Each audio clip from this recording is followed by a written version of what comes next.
Bismillahirrahmanirrahim. Assalamualaikum warahmatullahi wabarakatuh. Alhamdulillah ala ihsanih wa syukru lahu ala taufiqi wa imtinanih. Asyhadu an la ilaha illallah ta'zima li sya'nih wa asyhadu anna Muhammadan abduhu wa rasuluh ad-da'i ila ridwanih. Wassalatu wassalamu ala alihi wa ashabihi wa ikhwanih. Ya ayyuhalladzina amanu taqullaha haqqa tuqatih wa la tamutunna illa wa antum muslimun. Amma ba'd. Alhamdulillah, puji syukur hanya milik Allah Subhanahu wa taala semata. Allah Subhanahu wa taala senantiasa mencurahkan nikmat kepada seluruh makhluknya dan itu tidak pernah terhenti walaupun hanya sekejap mata. Salawat beriringkan salam kepada Nabi kita tercinta yakni Nabi Muhammad sallallahu alaihi wasallam. Dan alhamdulillah, puji syukur di malam yang berbahagia ini di tanggal 27 Syawal tahun 1446 Hijriah bertepatan tanggal 25 April 2025 Masehi, Allah perjumpakan kembali kita di tempat yang mulia ini. Sebaik-baik tempat di permukaan bumi yaitu masjidnya, Masjid Allah Subhanahu wa taala. Alhamdulillah, setelah sekitar 1 bulan lebih atau hampir 2 bulan kita berpisah libur panjang, dan insyaallah di kesempatan ini kita memulai kembali pelajaran kita pembahasan Sirah Nabawiyah. Insyaallah ini pertemuan yang ke-30. Jadi lebih kurang sudah 2 kali Idul Fitri kalau tidak salah pembahasannya.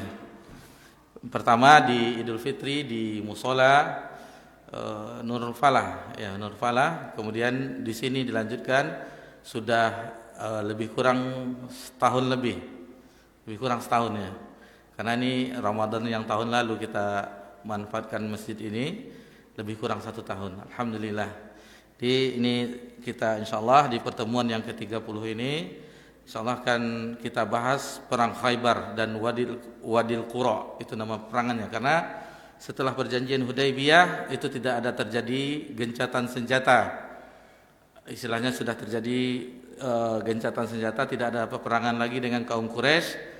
Lalu Nabi ingin melihat lebih kurang 3 kali quru, 3 kali suci. Jadi beliau sempat dinikahi di dalam perjalanan menuju pulang ke Madinah.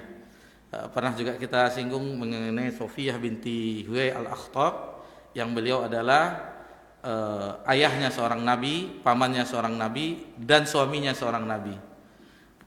Ayahnya seorang nabi adalah dari Bani Israel, jadi keturunan Nabi Musa alaihissalam. Kemudian pamannya seorang nabi yaitu Harun alaihissalam, dan suaminya seorang nabi yaitu Nabi Muhammad sallallahu alaihi wasallam. Kemudian sebab peperangan terjadinya perang Khaybar atau Wadil Qura ini terjadi pada tahun 7 Hijriah, sementara perjanjian Hudaybiyah itu terjadi pada akhir tahun ke-6 Hijriah. Perjanjian Hudaybiyah yang telah kita pelajari di pertemuan di bulan Sya'ban. Sebab peperangannya yang kita sebutkan, kita sentil tadi di awal-awal, karena mereka menghasut yang pertama kali terjadinya perang Ahzab.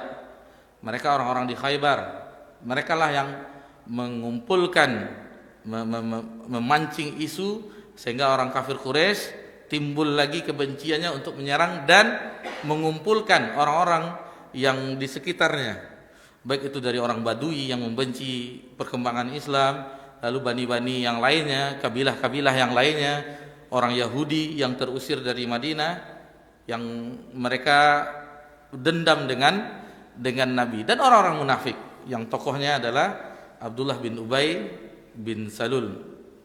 Jadi banyak faktor-faktor. Jadi setelah perjanjian Hudaybiyah untuk kafir Quraisy sudah aman, karena isi perjanjian Hudaybiyah itu tidak terjadi peperangan lagi dengan orang kafir Mekah selama 1 dekade. Itu sudah aman. Lalu Nabi ingin bagaimana nih orang yang menghasut yang dahulu di awal-awal, itu orang-orang Yahudi di Khaybar. Dan Khaybar adalah negeri yang subur. Di situ banyak pertanian, kebun-kebun, dan sebagian ketika terjadi setelah Khaybar ditaklukkan, orang-orang muhajirin yang diberikan oleh orang-orang saudara Ansar kebun kurma itu dikembalikan lagi.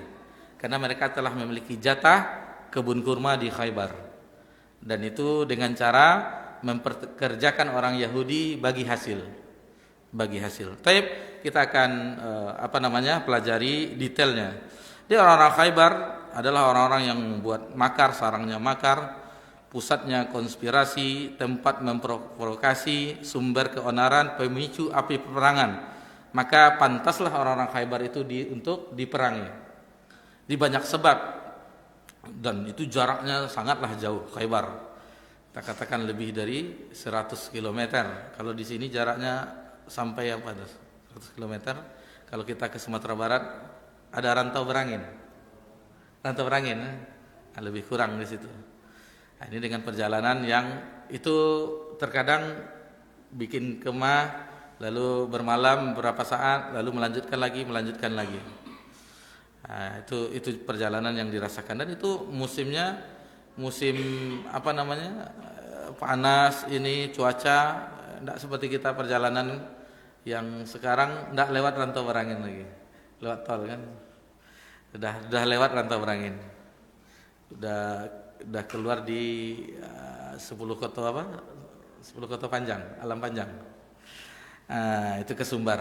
Jadi ini zaman ada yang kendaraannya kuda, ada yang kendaraannya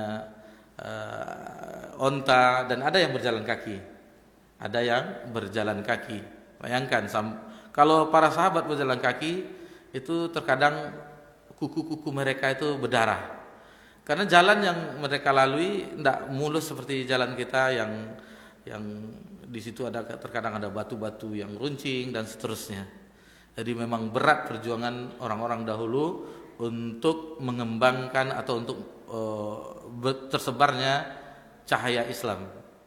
Jadi alhamdulillah kita telah mempelajarinya. Ini mudah-mudahan menjadi pelajaran bagi kita bagaimana perjuangan orang-orang dahulu agar tersebarnya, agar sampainya cahaya Islam di seluruh penjuru dunia.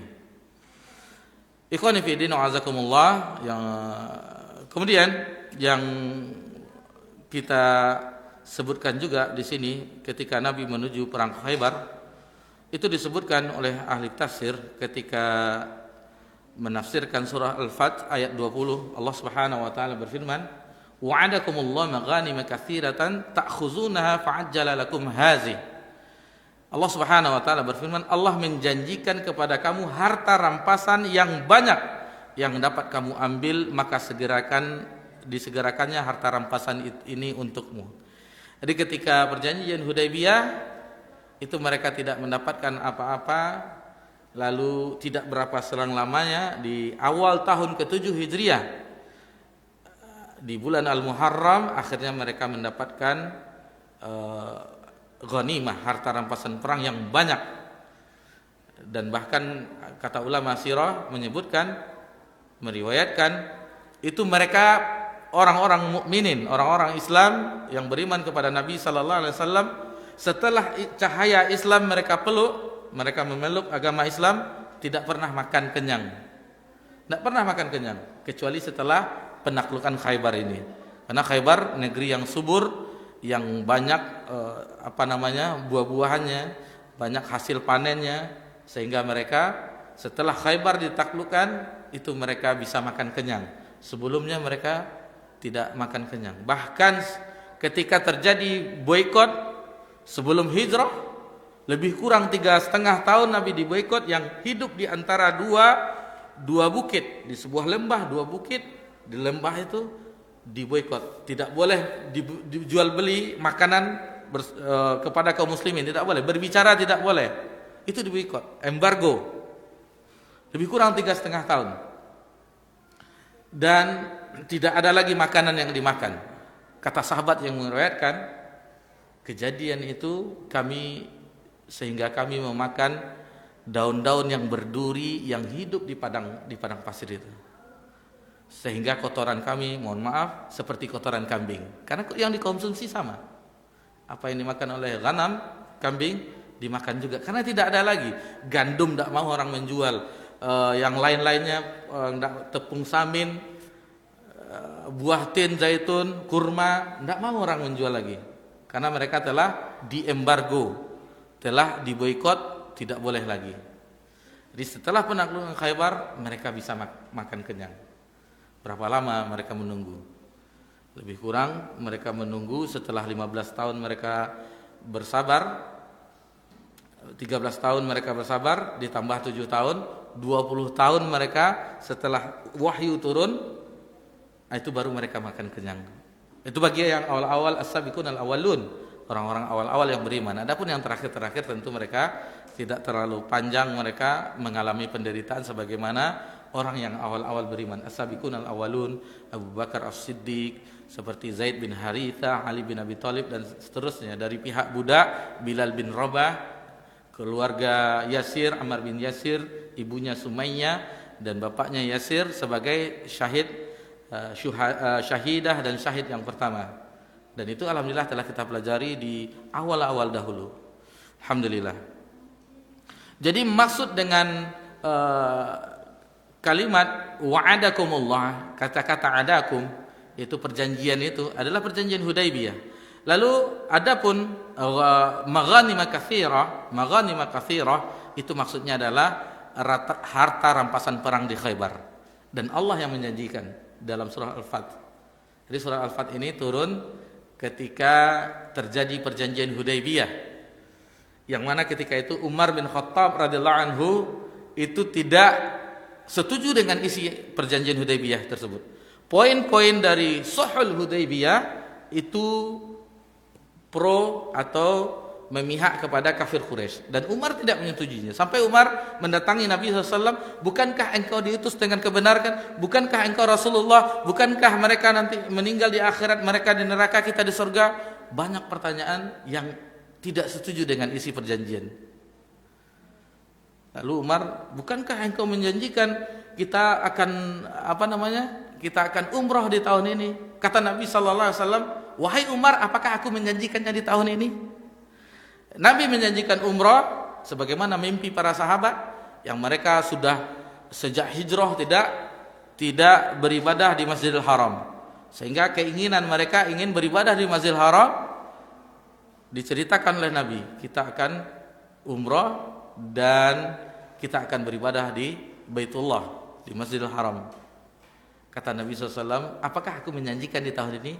Rupanya di tahun berikutnya baru mereka, apalagi setelah terjadi Fatu Mekah, maka mereka bebas kapan saja untuk umrah, dan mereka juga haji, dan haji yang kita ketahui haji wada, haji yang terakhir bersama Nabi sallallahu alaihi wasallam. Baik, jumlah pasukan kaum muslimin ketika menyerang Khaybar itu adalah sebanyak orang yang melakukan perjanjian Hudaybiyah, 1.400 pasukan.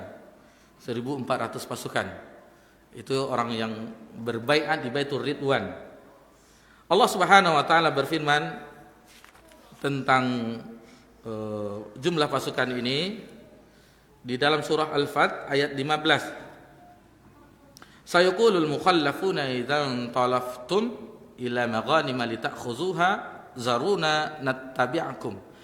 Orang-orang Badui yang tertinggal itu akan berkata kepadamu, berangkat untuk mengambil barang rampasan perang, litakhuzuha zaruna nattabi'akum, biarkanlah kami, niscaya kami mengikuti kamu. Mereka hendak mengubah janji Allah. Jadi yuriduna ayyubaddilu kalam Allah, jadi mereka hendak merubah janji Allah. Jadi katakanlah, kullan nattabi'una kadzalikum qala Allah min qabl, sesekali tidak boleh mengikuti kami, demikianlah Allah telah menetapkan sebelumnya.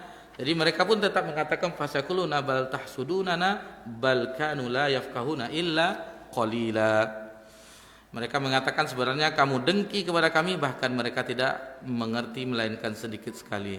Jadi jumlah pasukannya sebanyak orang yang ikut perjanjian Hudaybiyah yang tidak jadi melakukan umrah sampai di daerah Hudaybiyah namanya. Itu makanya perjanjian Sulhul Hudaybiyah. Dan ada kisah yang diabadikan oleh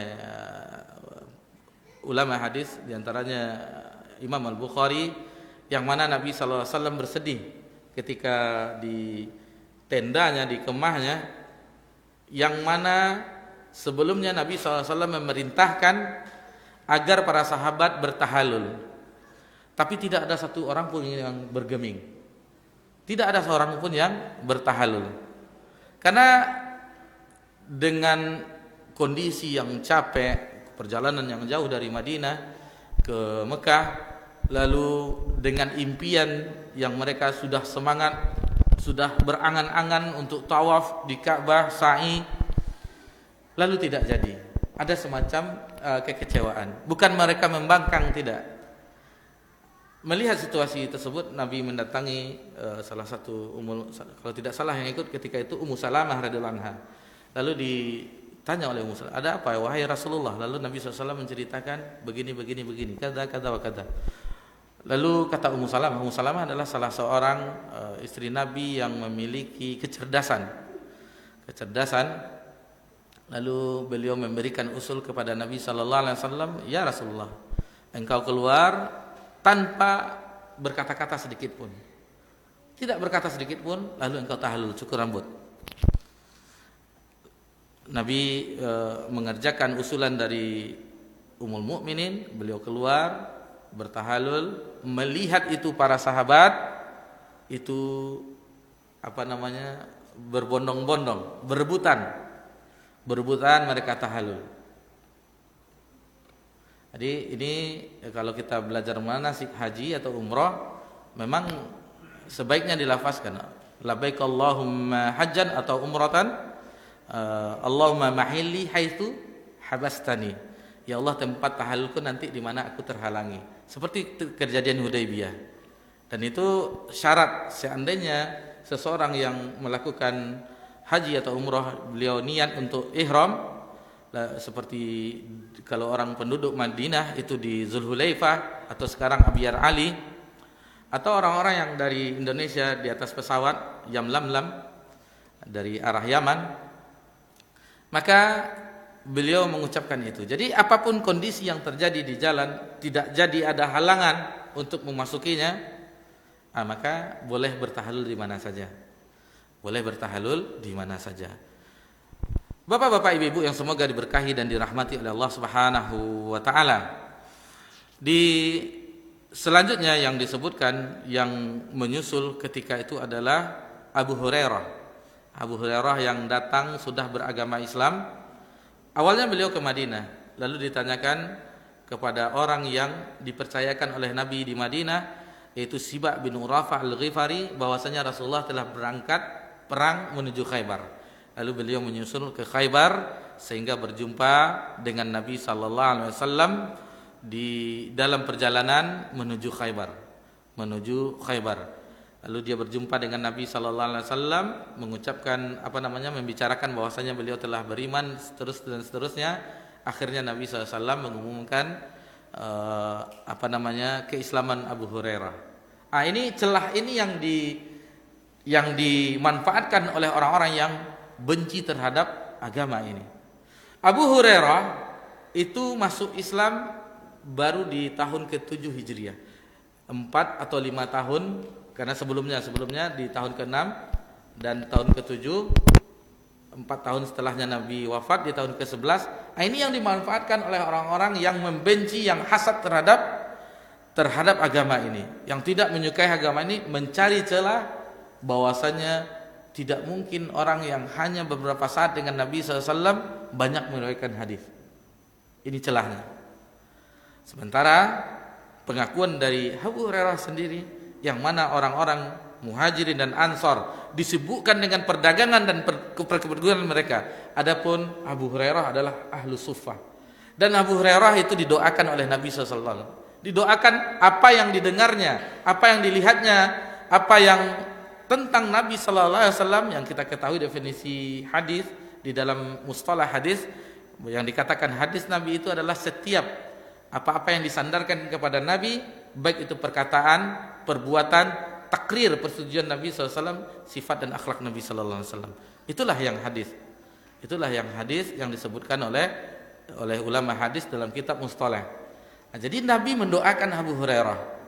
Jadi setiap Abu Hurairah mendengar Nabi itu langsung hafal berkat doa Nabi sallallahu alaihi wasallam. Baik, kita lanjut ke pembahasan berikutnya. Jadi orang-orang munafik melihat apa yang Nabi lakukan, yaitu untuk menyerang Khaybar, mereka tidak tinggal diam. Huwaidah bin Qais dari kabilah Ghatafan. Jadi tujuannya agar orang-orang Khaybar dengan bantuan dari bani-bani yang lainnya, kabilah-kabilah yang lainnya untuk berperang dengan pasukan kaum muslimin, orang-orang yang beriman ketika itu. Ini ulah orang-orang munafik. Perjalanan menuju Khaybar itu Nabi melakukan perjalanan melewati Gunung Asir, kemudian pegunungan As-Sahba, tunjukin mereka, yaitu Husel namanya, yang tahu seluk-beluk jalan. Jadi memang seperti itulah Nabi SAW. Ketika Nabi juga melakukan hijrah, Nabi juga menyewa orang untuk menunjukkan jalan, sehingga beliau seharusnya melakukan perjalanan seperti ini. Akhirnya Nabi ngambil jalan yang lain agar tidak bisa disusul oleh orang-orang Quraisy yang ingin membunuh Nabi ketika itu. Jadi banyak makar-makar yang dilakukan orang kafir Quraisy sebagaimana orang-orang munafik terhadap Nabi SAW. Begitu juga orang Khaybar ini yang juga ingin membunuh Nabi SAW. Jadi ada beberapa jalan, ditanya oleh Nabi kepada Husel penunjuk jalan, ini nama jalannya jalan apa? Jadi ada di persimpangan, ada lorong-lorong jalan, ini namanya Hazan, jalan sedih. Lalu yang ini Nabi tidak mau, ini jalannya apa? Nabi nunjuk jalan-jalan, ini adalah Shash, kain tipis, Shash. Jadi Nabi tidak mau melewati jalan itu. Lalu ada lagi nama jalannya jalan Hatib, yaitu jalan pencari kayu. Lalu Nabi juga tidak mau. Ada satu jalan lagi kata Husel, nama jalannya adalah Marhab. Marhab berarti lapang. Kita lewat sini kata Nabi SAW. Jadi sesuai dengan nama jalannya Marhab. Di sini kita petik pelajaran kalau penamaan jalan kan pemerintah. Cuman dari penamaan untuk bagi yang Allah percayakan atau Allah berikan karunia berupa si buah hati. Jadi berilah nama-nama yang yang di situ berupa kebaikan. Seperti nama yang paling bagus Abdullah dan Abdurrahman. Begitu juga nama-nama yang lainnya, nama para nabi, nama-nama yang ada ta'bid. Abdullah, Abdurrahman, Abdul Malik, Abdul Aziz, Abdul Razak. Itu yang ada ta'bidnya. Atau nama para nabi, orang-orang soleh terdahulu, atau nama-nama para ulama. Begitu juga dengan anak-anak perempuan, nama-nama para ummul mukminin, para sahabiyah. Ini namanya Michael. Michael nama anaknya. Atau Joker kan, ada nama teman Joker. Rupanya dahulu bapaknya suka main ada nama kartu remi itu. Bapaknya hobinya itu, lahir anaknya kasih namanya Joker. Kemudian itu harapan bagaimana nanti anak itu sesuai dengan namanya. Dan itu adalah pemberian pertama, dan itu hak seorang ayah. Pemberian yang pertama dilakukan oleh seorang ayah kepada anaknya, yaitu memberi nama. Kita tinggalkan pembahasan itu, kita lanjut. Sudah azan? Sudah. Kita azan dulu, insyaallah akan kita lanjutkan ke pembahasan berikutnya. Fadhal.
Kita lanjutkan pembahasan berikutnya ketika Nabi SAW di dalam perjalanan tadi.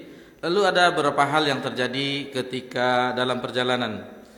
Itu yang mana Salamah bin Aqwa menyebutkan ketika Nabi berjalan di malam hari ketika menuju Khaybar, ada seseorang yang berkata kepada paman dari Salamah bin Aqwa yang bernama Amir, "Wahai Amir, tidakkah kau perdengarkan kepada kami sebagian senandungmu?" Lalu Amir bersenandung sebagaimana senandung dahulu yang mereka membangun Masjid Nabawi.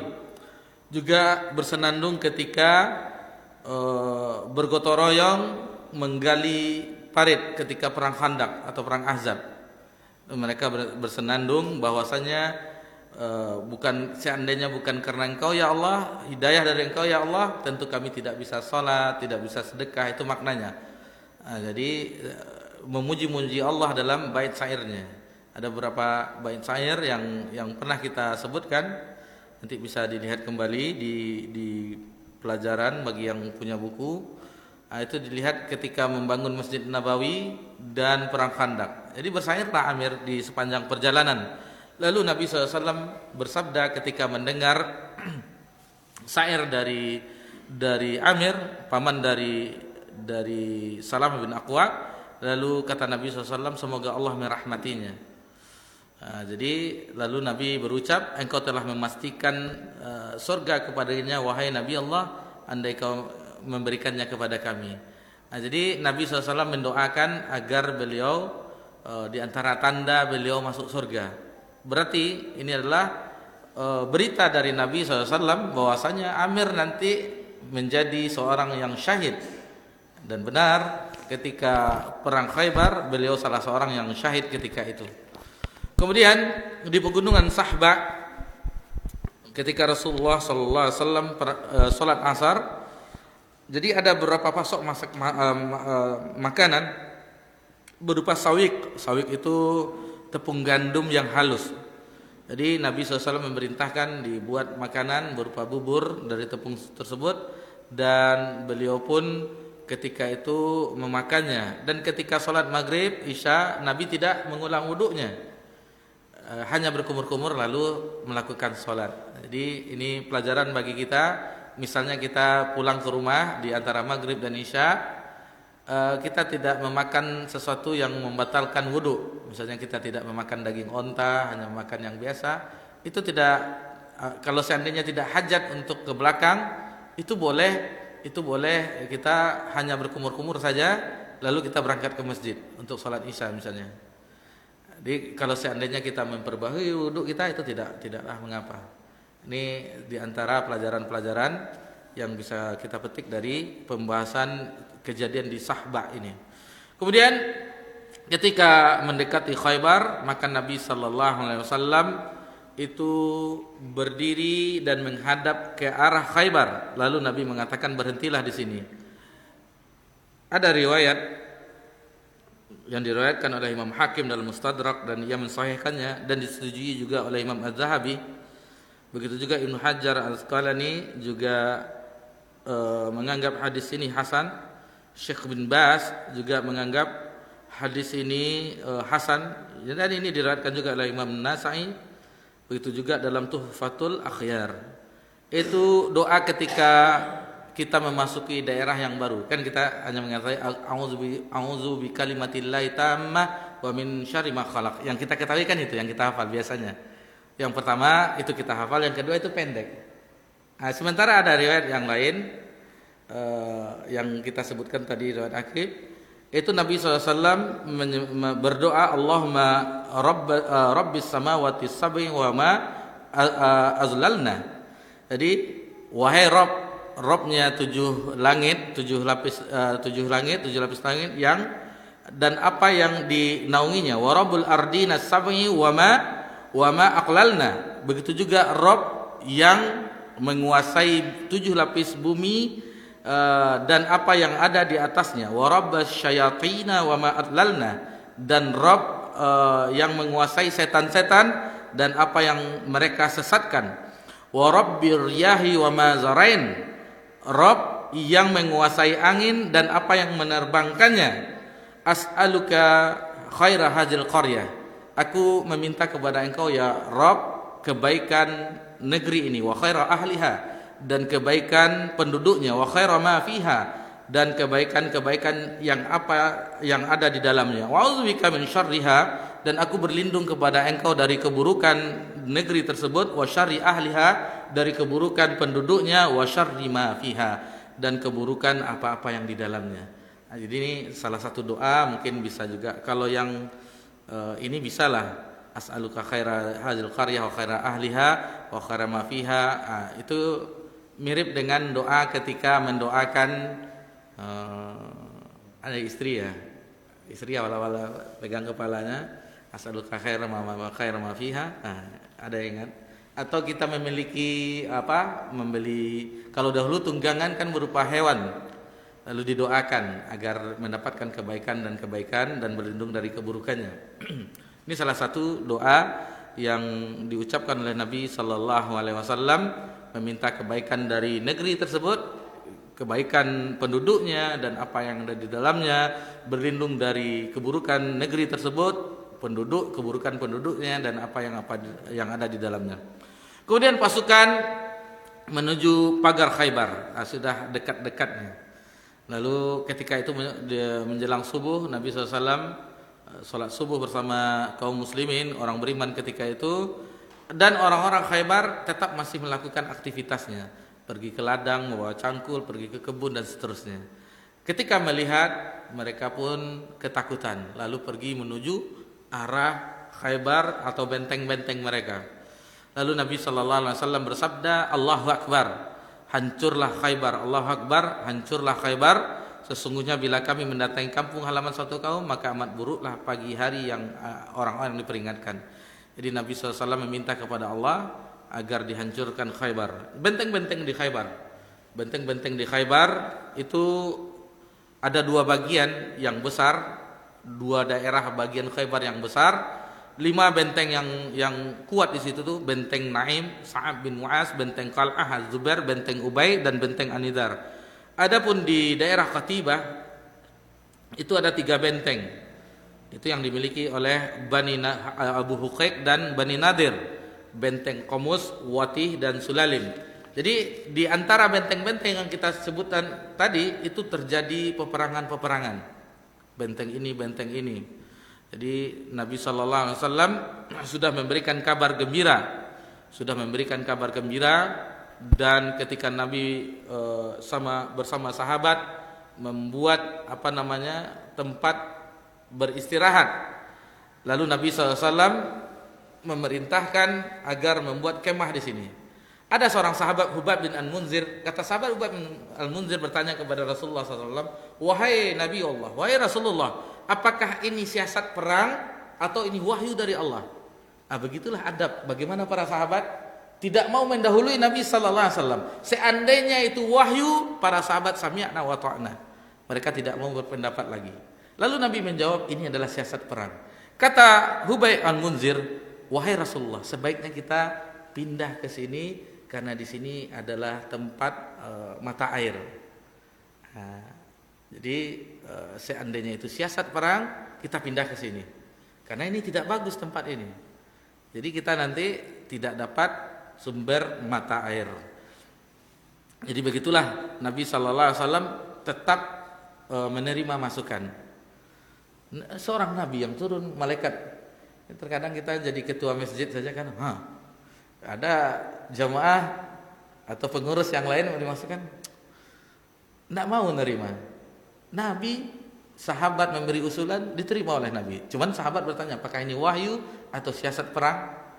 Ini pelajaran-pelajaran bagi kita. Misalnya kita diberikan amanah sebagai ketua pengurus atau ketua yayasan dan seterusnya, itu tidak masalah. Ada orang yang memberikan masukan, apalagi mereka jamaah tetap di sini. Ini sepertinya AC-nya kurang dingin misalnya. Ini sudah dingin, istilahnya ada masukan. Ini pengurus harus cepat tanggap karena kenyamanan terhadap jamaah itu harus, karena infak dari mereka, dari kaum muslimin. Jadi gunakan untuk fasilitas kaum muslimin dalam beribadah kepada Allah Subhanahu wa taala. Taib. Kemudian persiapan perang Khaybar, dan ini riwayat ini diriwayatkan oleh Imam Bukhari di dalam bab Ghazwah Khaybar. Juga ini dinukilkan oleh Imam Muhammad bin Abdul Wahhab rahimahullah taala di dalam Kitabut Tauhid di awal-awalnya, tentang bahwasanya bendera komando perang ini akan diberikan kepada orang yang mencintai Allah dan Rasulnya. Jadi semuanya ingin menunjukkan, karena awalnya komando pasukan perang ini akan diserahkan bendera perang ini kepada orang yang Allah dan Rasulnya mencintainya, dan dia mencintai Allah dan Rasulnya. Kata Umar, belum pernah saya ingin menjadi pemimpin kecuali di hari itu. Sehingga Umar pun ingin melihatkan wajahnya. Apa namanya? Kalau kita mengangkat tumit apa namanya? Bersitinje. Apa bahasa Indonesia? Berinjit. Jadi Umar ingin menampakkan agar dipilih. Karena pembukaan kalimatnya Nabi, bendera perang ini komandonya akan diserahkan kepada orang yang mencintai Allah dan Rasulnya, dan Allah dan Rasulnya mencintainya. Siapa yang tidak mau dengan posisi seperti itu? Jadi ketika yang lain ingin yang lain, bahkan Umar tadi kita sebutkan tidak ada ingin menjadi pemimpin kecuali di hari itu, maka Nabi menanyakan Ali bin Abi Thalib. Ali bin Abi Thalib mana? Sesungguhnya Ali bin Abi Thalib terkena sakit mata. Jadi Ali bin Abi Thalib yang tidak ada di situ, itulah yang ditanyakan oleh Nabi SAW. Panggil, lalu dipanggil, datang Ali bin Abi Thalib, dan di sini adalah mukjizat Nabi SAW. Didoakan dengan diludahi oleh Nabi, lalu didoakan sembuh langsung. Dan komando bendera perang diberikan kepada Ali bin Abi Thalib. Lalu Nabi SAW memerintahkan, majulah perlahan-lahan sampai tiba di halaman mereka, serulah mereka kepada Islam.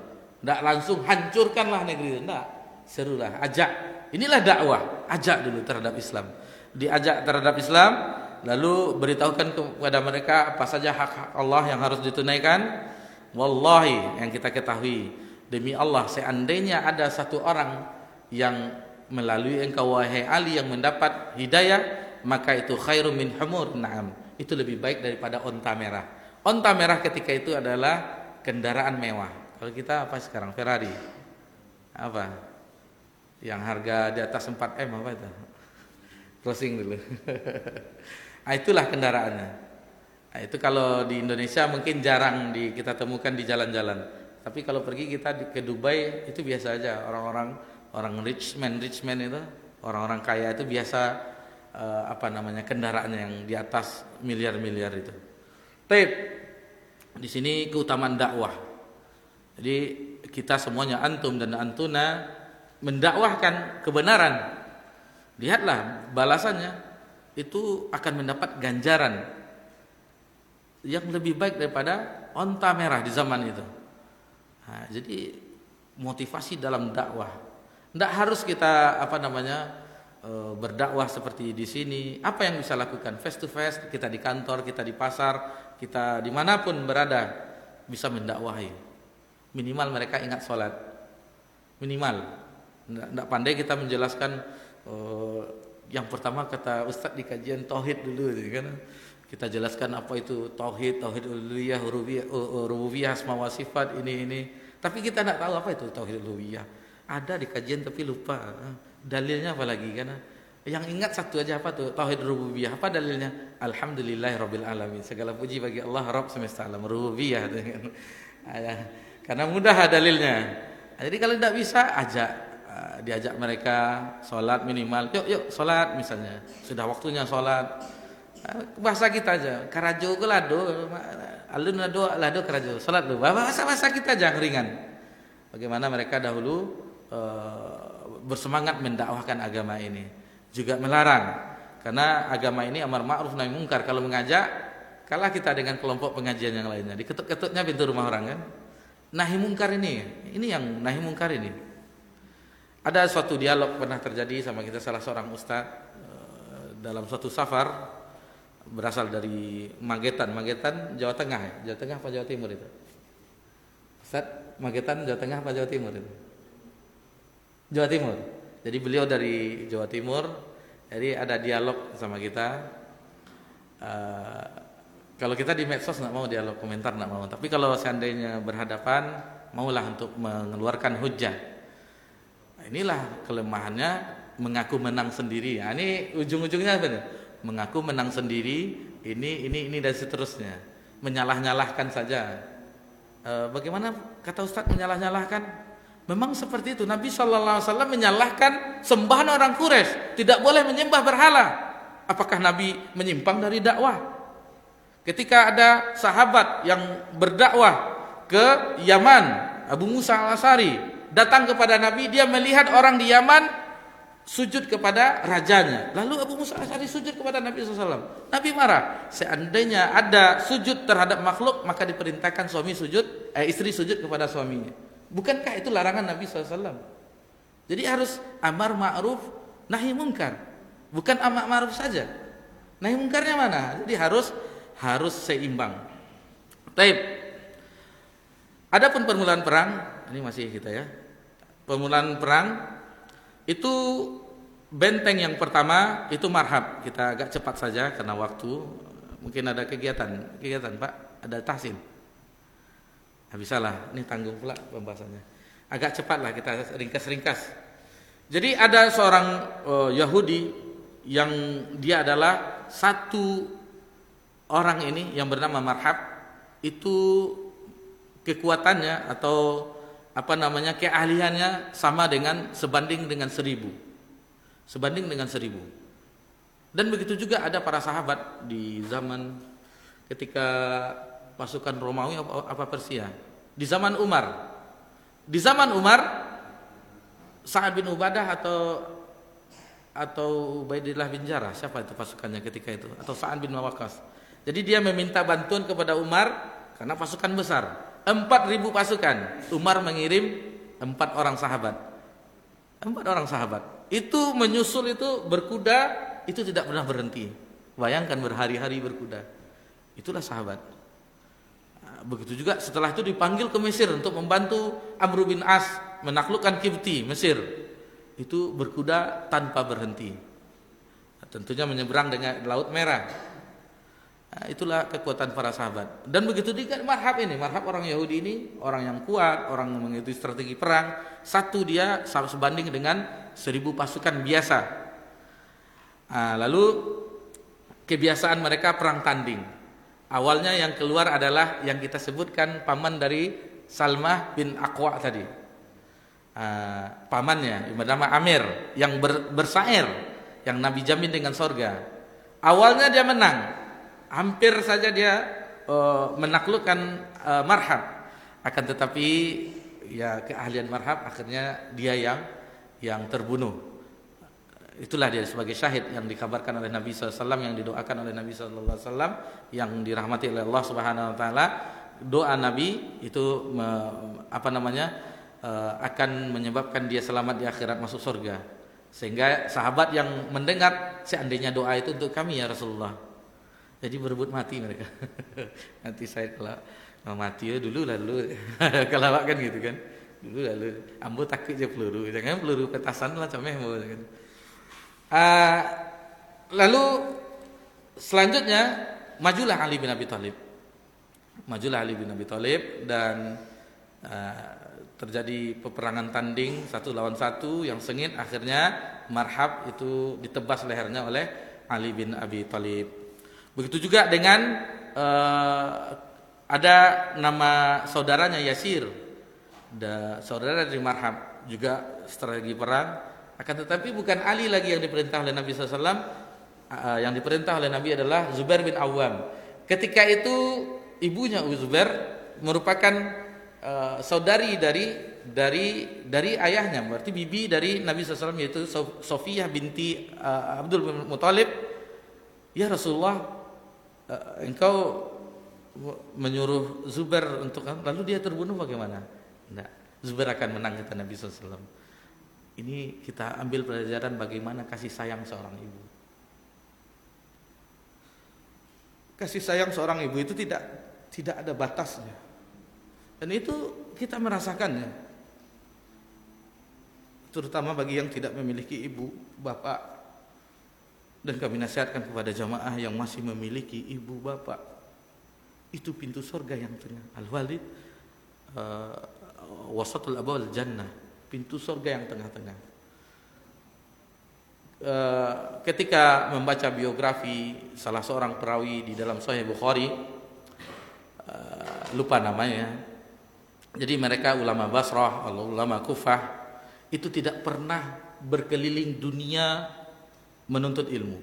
Dan kita mengetahui di zaman itu rihlah fi talabil ilm, orang-orang yang keluar dari negerinya talabil ilmu keliling dunia, seperti Imam Ahmad bin Hanbal 2 kali keliling dunia, dan ulama-ulama meninggalkan daerah mereka keliling dunia untuk mengumpulkan hadis-hadis Nabi sallallahu alaihi wasallam. Astagfirullah, lupa namanya, salah seorang perawi di dalam Sahih Bukhari.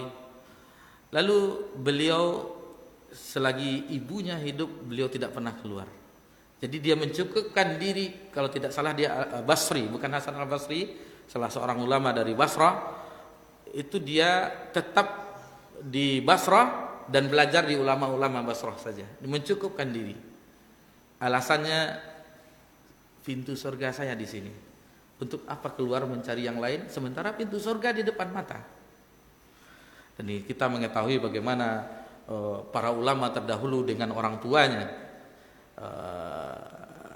Salah seorang riwayat, kita lupa namanya, kalau tidak salah Ibnu Mundakir dengan saudaranya, yang saudaranya sholat malam, dia tidak sholat malam. Dia memijit-mijit kaki ibunya. Katanya, ini fikihnya, sholat malam itu sunat, sementara berbakti kepada kedua orang tua wajib. Memijit-mijit kaki ibu saya lebih saya senangi daripada sholat malam. Ini fikih para sahabat, para ulama terdahulu. Ini Sofiyah binti Abdul Muttalib khawatir dengan keadaan anaknya Zubair bin Awwam. Jadi para ikhwah atau akhwat yang masih memiliki orang tua, kalau akhwat mungkin dia izin dulu dengan suaminya karena baktinya setelah menikah kepada suaminya. Bagi kita yang masih memiliki ibu bapak, jangan lupakan kesempatan ini. Pintu surga yang tengah-tengah masih di hadapan kita. Ini adalah Lebaran atau Idul Fitri pertama kami tanpa emak. Ketika itu kami di Mekah. Tanggal 8 April baru pulang. Itu air mata ini tidak bisa dibendung. Karena tahun pertama tanpa seorang ibu. Dahulu ketika tahun-tahun sebelumnya kami pulang biasanya dari Soekarno-Hatta, Bandara Soekarno-Hatta, kami pulang melewati Bandara Minangkabau, BIM, supaya berjumpa dengan emak di kampung. Jadi bagi yang memiliki emak atau bapak, ini perjuangkanlah. Mereka kedua-duanya sama, bapak ibu walaupun lebih dahulukan ibu, akan tetapi seorang bapak itu, kalau seorang ibu, kata ulama, seorang ibu itu mengandung anak mungkin 9 bulan lebih kurang. Kalau bapak itu sebenarnya dia selalu membawa rindunya, cintanya, tanggung jawabnya kepada anak itu sepanjang hayatnya. Tetapi seorang laki-laki itu menampakkan dia tidak lemah, dia tidak seperti perempuan yang mudah menangis. Terkadang dia sebenarnya menangis. Mungkin bapak-bapak, ibu-ibu yang sepuh, bapak-bapak yang sepuh, anaknya mungkin ada yang dinikahkannya, dia jadi wali. Bagaimana perasaan kita? Aku nikahkan engkau dengan putriku, dengan mahasiswa. Nangis itu biasanya. Karena kebahagiaan sudah lama kita rawat dari bayi melihatnya, lalu setelah dewasa diambil oleh orang lain. Yang pertama, yang kedua itu melepas tanggung jawab juga. Atau selain pernikahan, wisuda misalnya. Misalnya wisuda, acara wisuda, itu keluar saja air mata orang tua yang kita perhatikan bicara wisuda. Terharu mereka. Nah, bapak-bapak sebenarnya dia mau menangis juga, tapi ditahannya karena memang begitulah laki-laki, tidak mau menampakkan cengengnya. Baik. Ikhwan fillah wa akhwati fillah, kita agak cepat lagi sedikit lagi karena tanggung, karena setelah Khaybar ini lain lagi pembahasannya. Penaklukan benteng As'ab dan Mu'adz, penaklukan benteng Az-Zubair, ini sama saja.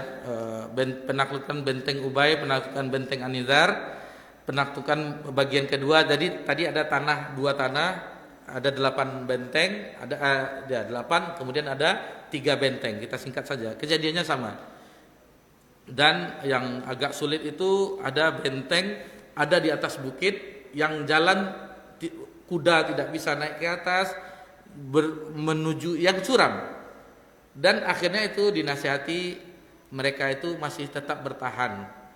Hanya satu yang bisa mereka tidak bertahan, yaitu dengan memutus pasokan air ke atas. Jadi diputus, otomatis mereka kehabisan benteng mereka, kehabisan air. Beberapa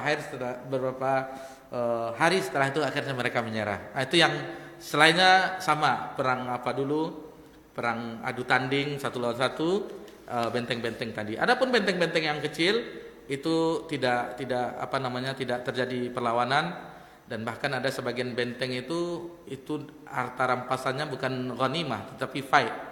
Fai itu seluruhnya milik Allah dan Rasulnya. Berbeda dengan ghanimah. Ghanimah karena ada perlawanan, kontak, peperangan dengan kaum muslimin, dengan pasukan. Sementara fai menyerah sebelum peperangan. Jadi hasil dari harta rampasan perang itu milik Allah dan Rasulnya. Jadi pembagian harta rampasan perang itu sebanyak 1.800 bagian. Itu dibagi 3 orang yang pakai kuda, 1 orang yang berjalan kaki. Kemudian yang terjadi ketika itu adalah kedatangan Ja'far bin Abi Thalib dan marga Asy'ari di Khaybar. Jadi ketika Abu Musa al-Asy'ari dari Yaman ingin ke Madinah, akhirnya terdampar di daerah Najasyi, Habasyah, Ethiopia. Akhirnya dia berjumpa dengan Ja'far ketika itu yang sebelumnya hijrah yang kedua. Hijrah yang pertama ada Utsman, lalu hijrah yang kedua Utsman tidak ikut, akan tetapi Ja'far bin Abi Thalib. Sebelumnya sudah ada yang ke Madinah, jadi yang tinggal hanya 16 orang. Akhirnya 16 orang ditambah dari kabilah marga Asy'ari dari Yaman yang diketuai oleh Abu Musa al-Asy'ari itu menuju Khaybar. Berjumpalah di situ. Kata Nabi SAW, apa yang membuat aku bahagia di antara dua ini, kata Nabi SAW. Apakah dengan kemenangan Khaybar atau berjumpa dengan Ja'far bin Ali bin Abi Thalib? Nah, jadi Nabi mengungkapkan itu. Yang mana di antara dua ini yang membuat aku bahagia di hari ini? Apakah kemenangan dengan Khaybar atau berjumpa dengan sepupu beliau Ja'far bin Ali bin Abi Thalib? Taib. Lalu pernikahan dengan Safiyah. Jadi Safiyah ini yang kita sebutkan tadi bin Huyai bin Akhtab, yang ayahnya seorang nabi, pamannya seorang nabi, dan suaminya seorang nabi. Keturunan Bani Israel, Nabi Musa, pamannya Nabi Harun, dan suaminya Nabi Muhammad sallallahu alaihi wasallam. Awalnya beliau itu adalah milik dari, kan yang wanita itu jadi budak. Jadi datang Dihyah sahabat yang ganteng kan, Dihyah Al-Kalbi datang ke Rasulullah. Ya Rasulullah, dia minta jatahnya, mana yang budak perempuan. Pilihlah, kata Nabi SAW. Lalu dipilihnya Safiyah. Safiyah memang cantik, matanya biru. Dipilihnya. Lalu dikatakan, sepertinya tidak cocok Rasulullah untuk dia. Cocoknya untukmu Rasulullah. Lalu dipanggil lagi. Kata Nabi SAW, ini pilihlah yang lain, kata Nabi SAW. Akhirnya Safiyah itu jadi bagian Nabi dan dimerdekakan oleh Nabi di perjalanan. Setelah habis masa iddahnya, itu dinikahi oleh Nabi SAW. Dan yang melayani adalah Ummu Salamah, yang ada jamuan sederhana, kurma kering dan seterusnya. Jadi walimah itu ada, kata Nabi SAW yang riwayat Abdurrahman bin Auf, walimu walau bisyah, walimahlah. Jadi umumkanlah pernikahan itu walaupun hanya seekor kambing. Sementara boleh di bawah itu. Nabi SAW hanya dengan jamuan kurma kering, dengan seadanya. Kalau kita sanggup hanya dengan ayam atau dengan apa, dengan itu tidak memberatkan. Tidak harus sewa gedung atau undang jamaah semuanya, jamaah pengajian ini, jamaah kirim di grup. Takutnya memberatkan. Kalau tidak sanggup, cukup dengan kerabat terdekat, tetangga, ada satu cukup. Yang penting diumumkan bahwa kami sudah menikah. Bagi yang misalnya diberikan cobaan dengan sedikitnya harta. Ini kadang-kadang walimah anak kita start ini akhirnya dipaksa berhutang. Ini enggak mesti seperti itu. Sederhana. Ngapain kita hanya sanggupnya seperti itu? Untuk apa mewah-mewah? Untuk apa mewah-mewah? Tapi kalau memang ada kita gedung di hotel di apa itu terserah. Kalau bagi yang memiliki kelebihan harta itu tidak masalah. Ini yang bagi yang nggak sanggup dipaksakan, ini yang khawatir. Jadi Sofiyah binti Huyai bin Akhtab ketika Nabi SAW kalau janda jatahnya 3 hari, kalau perawan 7 hari bersamanya. Jadi Nabi melihat bekas seperti dipukul. Lalu beliau menceritakan kepada Nabi SAW bahwasanya dahulu suaminya, jadi suaminya beliau bermimpi sebelum terjadi penyerangan ke Khaybar, beliau bermimpi rembulan itu jatuh ke pangkuannya lalu dipeluknya. Dia tidak berani menceritakan kepada yang lainnya. Diceritakannya kepada suaminya, yang suaminya yang terbunuh, yang dibunuh ketika beliau melakukan kecurangan di dalam perjanjian dengan kaum muslimin. Jadi beliau ketika itu menceritakan kepada suaminya. Lalu suaminya memahami, berarti engkau ingin nikah dengan yang orang Madinah yang mau ke sini itu. Jadi suaminya paham dari maksud mimpinya itu, lalu dipukulnya. Pukulan seorang laki-laki kalau ditinjunya mata perempuan ya membiru kan. Jadi memang ada jejak-jejak memarnya. Dan Sofiyah binti Huyai bin Akhtab itu pernah mengatakan, tidak ada orang yang paling aku benci ketika itu melainkan Nabi SAW. Karena apa? Ayahnya terbunuh oleh kaum muslimin. Suaminya juga terbunuh. Keluarganya, adik-adiknya, keluarganya, Bani Quraisyah semuanya terbunuh. Lalu kata beliau setelah perlakuan beliau dengan Sofiyah, dan pernah kita sebutkan di kajian sebelumnya, bagaimana Nabi memperhatikannya, Nabi sering minta maaf kepadanya, dan ketika dia posisi badannya agak pendek. Lalu Sofiyah mengatakan, ketika aku menaiki kendaraan, tentu onta atau kuda, Nabi itu menjadikan tangganya itu untuk naik, itu paha Nabi SAW. Naik ke paha Nabi baru naik ke kendaraannya. Nah, begitulah Nabi memperhatikannya. Kalau pakai mobil kan, dibukakan pintunya, masukkan itu, kan istilahnya romantis lah gitu. Dan Nabi Ummul Mukminin Aisyah radhiyallahu anha pernah memberi isyarat kepada Sofiyah bahwa dia seorang yang yang berpostur tubuh pendek. Tapi diisyarat, tapi Nabi tidak menyukainya. Seandainya perkataan engkau itu wahai Aisyah dilemparkan ke lautan, maka akan mati ikan-ikan itu. Karena itu termasuk ghibah. Bayangkan, hanya memberi isyarat bahwa Sofiyah itu pendek. Kalau awak kan sudah habis orang kita makan dagingnya. Seandainya perkataan Ummul Mukminin Aisyah radhiyallahu anha dilempar ke lautan, itu akan mati ikan-ikan. Karena itu termasuk ghibah. Termasuk ghibah memakan daging bangkai saudara sendiri. Kita hati-hati lisan kita. Man kana yu'minu billahi wal yawmil akhir qalan khairan aw liyasmut. Katakanlah yang baik, kalau diam. Diam saja kita. Kalau sekarang kan bukan dengan lisan, dengan jari jemari di medsos. Membahas Hamas. Enggak tahu, kita diam aja. Harus sesuai dengan kapasitas kita. Kalau kita sebagai Menteri Luar Negeri enggak apa, atau anggota Dewan PBB, enggak apa membahas dunia itu, Israel ini. Ini kadang kita tidak berkaca dengan keadaan kita kan, membahas dunia pula. Nah, itulah kita harus, seandainya itu tidak perlu, janganlah kita membicarakan. Jangan gatal-gatal jari-jari jemari kita berkomentar. Komentarlah yang baik, karena komentar itu nanti menjadi pemberat timbang kebaikan atau keburukan di hari kiamat. Ini dia guna kita, manfaat kita belajar. Kita belajar seolah-olah tersibak tirai bahwa kehidupan kita sebenarnya adalah akhirat, bukan dunia ini. Akibatnya di akhirat bagaimana? Lalu kata Sofiyah di kemudian hari, tidak ada orang yang paling aku cintai melainkan Rasulullah sallallahu alaihi wasallam. Ini bapak-bapak berusahalah berbuat baik kepada istrinya.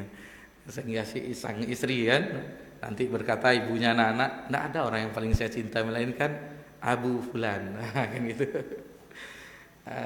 Ini sama orang lain bisa berbuat baik. Ibu berangkat haji ya sama bapak, bisa lembut. Oh, maksud. Dek, mana apa dek? Kayak orang atasan ke bawahan saja kan. Kayak apa namanya? Tentara. Dek, mana ini dek?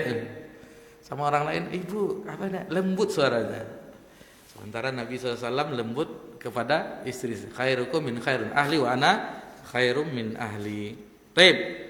Ada di situ peristiwa kambing beracun. Jadi ketika disuguhkan di Khaybar daging yang dibumbui racun oleh Zainab binti Al-Harith. Kata Zainab ketika ketahuan Nabi mau memakannya, itu diberitahu, dan ini adalah mukjizat Nabi SAW, itu sudah dibumbui racun sehingga Nabi tidak jadi memakannya. Adapun yang lain itu akhirnya mati karena tertelan olehnya. Di antara sahabat Bishr bin Al-Bara bin Ma'rur itu tergigit di kunyahnya lalu ditelannya, mati dia.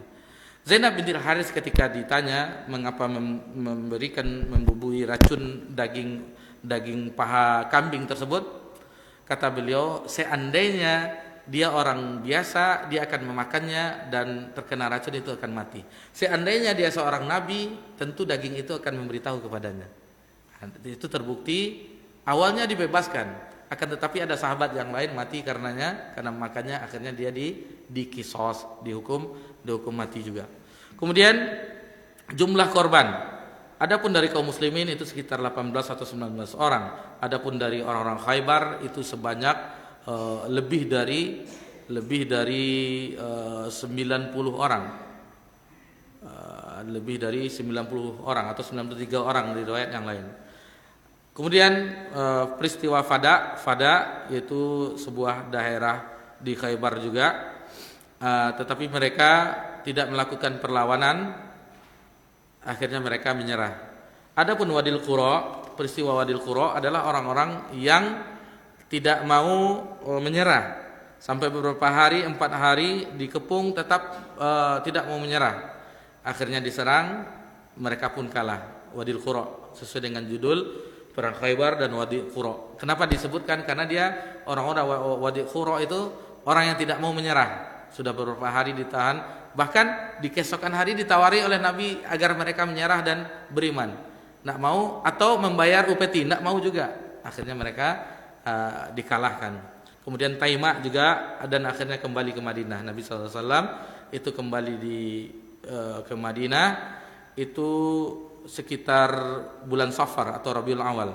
Muharram, Safar, Rabiul Awal, sekitar perjalanan beliau Khaybar itu lebih kurang 2 bulan atau 3 bulan perjalanan pulang pergi dan peperangannya.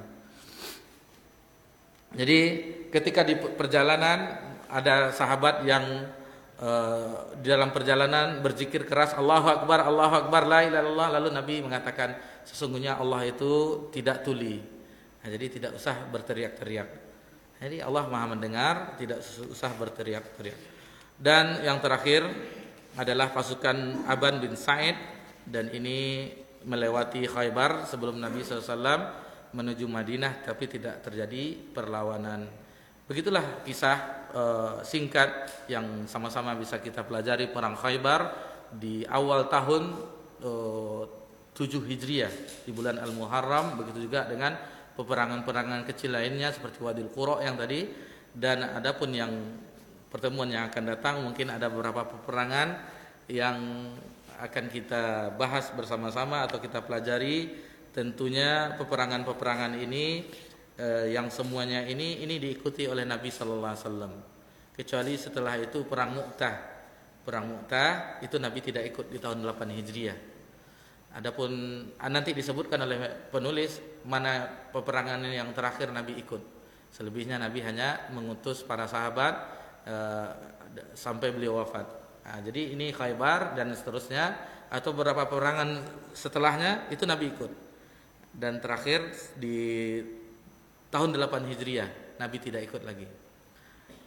Nabi selanjutnya terakhir itu kalau tidak salah setelah Fatu Mekah perang dengan suku Hawazin.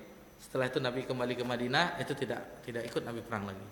Taib, mohon maaf karena agak panjang pembahasannya, dan ini alhamdulillah bab ini kita selesaikan berkat dari taufik Allah Subhanahu wa taala, dan mudah-mudahan kita bisa istiqomah mempelajarinya dan juga kita bisa istiqomah setelah Ramadan. Istiqomah setelah Ramadan, karena istiqomah setelah Ramadan itu berat.